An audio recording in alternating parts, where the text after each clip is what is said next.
When I was younger, as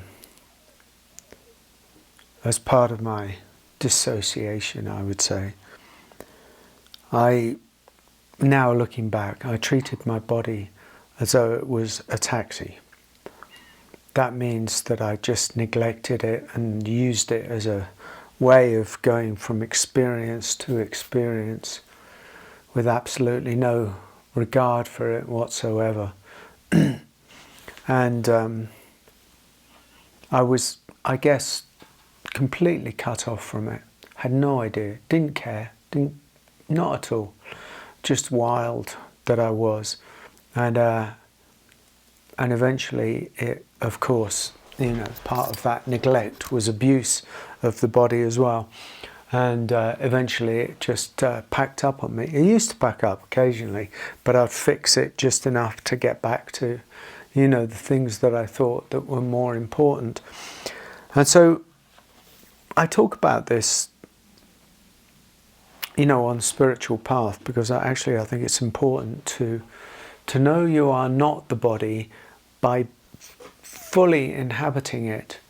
And what happens, unfortunately, for most people, I sort of split into two camps, just for the sake of this video.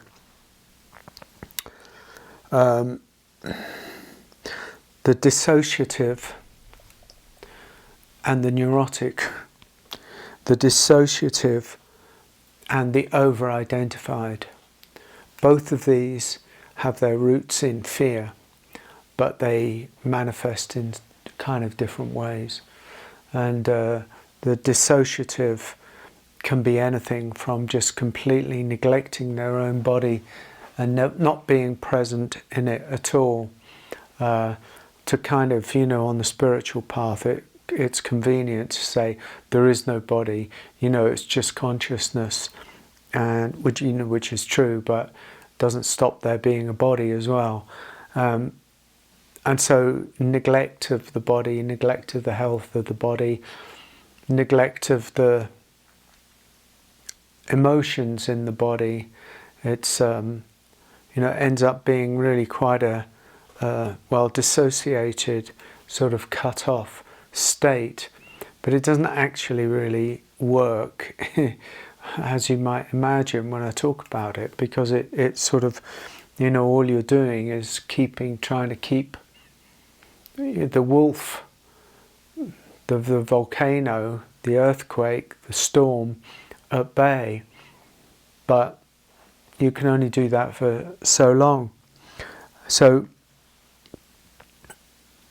it doesn't really work. And although it's for some people, it's a response to trauma and pain and wounding, nevertheless, it still really doesn't work very well. And then, on the other hand, you've got people who are over-identified, neurotic almost, clinging to it, fretting about it all the time, kind of clinging to it almost, fearing that it's going wrong, fearing that I have the capacity to be both of those. I had the capacity to be both of those. Both dissociated, but actually fearful, fearful of this pain, fearful of the mortality of the body, actually ultimately fearful of death itself is the root of it. All of this is driven by fear. But we're also, we live in cultural times where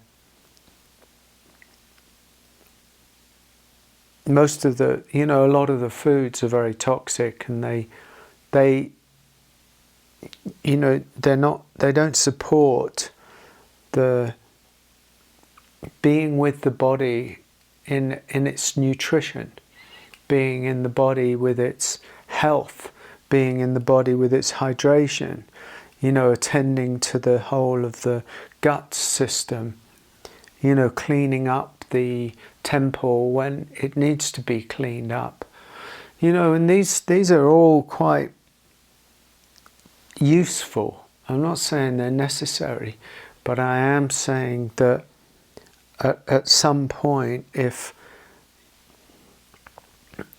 you want to be more present in a true way, not just mentally present, but actually organically, viscerally present, then you have to get into the body and inhabit it fully with presence.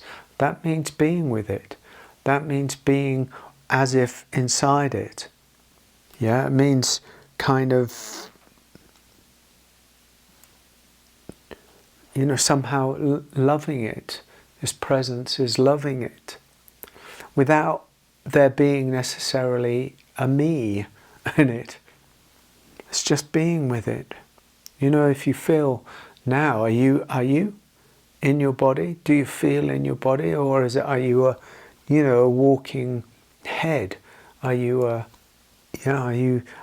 dissociated? Are you, can you feel the breath?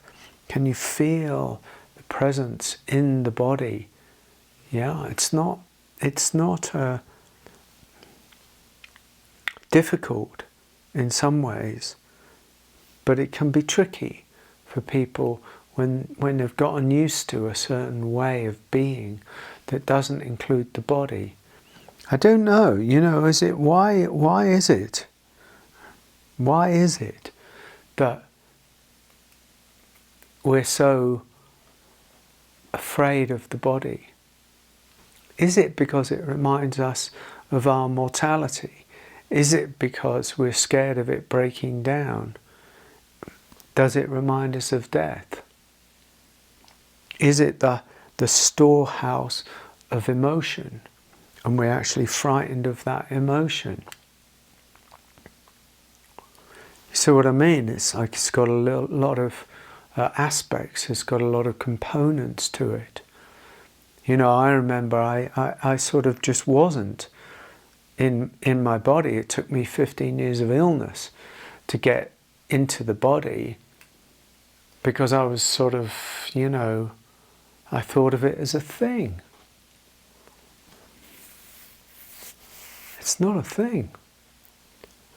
It's a living thing. It's a living organism. It's a symbiosis. A lot of people, and I include myself in that, in the past tense, have stored up buried emotion in the body system, in the body armoring system, in the body subtle energy body, in the nervous system. Yeah, gut is impacted, which means mind's clarity is impacted. Yeah, liver is tight, because it's kind of storing up lots of toxicity. The whole inner system can be really quite sort of troubled in a way. And so it's a great invitation to enter that, not as the fixer, not as the one who's going to fix, but almost as the lover, the one who's going to love. Loving, not fixing. Presence, not, pointing the finger. Being inside, being with, entering the body and having a conversation with it. I remember when I was ill at some of my most difficult times, I devised for myself all of these meditations, and I started to actually have dialogue. I started to talk. This was out of desperation, not out of some fancy idea or anything.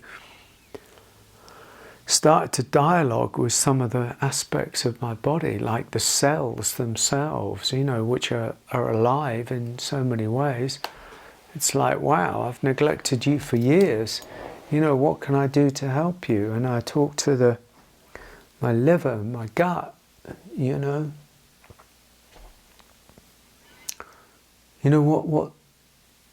how can I support this journey?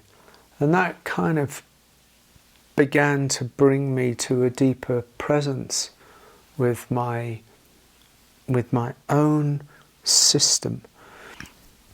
It kind of brought an inner harmony slowly.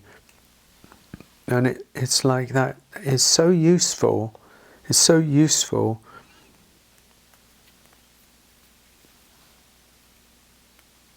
that I sort of became one with the body, but not attached to it, not identified with it, to be in the body, but to not be of the body. It's like that. That's the essence of what's being spoken of here, to be fully present in the body without being identified with it is a difficult task, but you can only achieve that ultimately by entering the body, not by sitting back on it and detaching from it and just seeing it from some spiritual high place. That doesn't really work very well. I mean, it might work for some people, but it doesn't really work for a lot of people because of everything that's stored up in there. So this is the invitation to make friends with the body, but to not be neurotic about it or dissociated from it, but to actually, meet it as a lover would meet, their love. And yet to realize that ultimately one is not the body, we're consciousness. The body arises within consciousness. And there's the wave that rises up. And we are that, but we're not just that. Essentially, we're the consciousness from which the wave rises and the wave falls. It's like to meet all of this with a deeper love and a deeper presence actually helps to relax the body, and the relaxed body tends to heal more and tends to release its burden more. And there is a lot of burden that people carry in their body systems, in their emotional body systems, in actually their physical body systems, in their cellular body system. So enter the body with great love. That's it.